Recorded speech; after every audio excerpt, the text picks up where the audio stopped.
Dalla valle del Quirra, la cresta del monte, Tertenia guarda il sole che spunta di fronte. Nel neolitico antico, tra grotte ossidiana, scolpivano i giorni di un'era lontana. Sulle orme di Aleri, tra i muri dei nuraghi, rivivono storie di giganti e di maghi. Sabba e Santo Nicola ancora di seta, mentre il tempo cammina e non cerca la meta.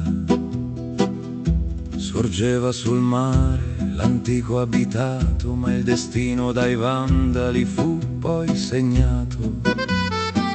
Saraceni predoni su navi veloci portarono il fuoco e il silenzio alle voci. I padri fuggirono verso il monte Giua per dare alla vita una strada più sua. Così nacque il borgo tra terre feconde, lontano dai rischi che portan le onde.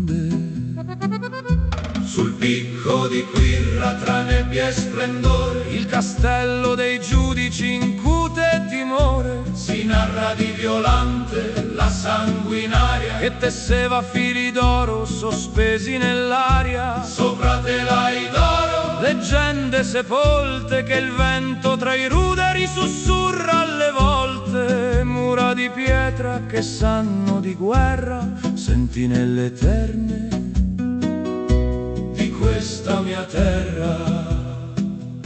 Profuma di pane su Pintau e di vino il borgo che accoglie ogni pellegrino. Tra Foghi Manna e il blu di Murdegu il mare risplende e non chiede congedo. Sotto la torre che veglia San Giovanni passano i secoli, passano gli anni. Terra di vecchi che non sanno morire perché l'Ogliastra ha segreti da dire.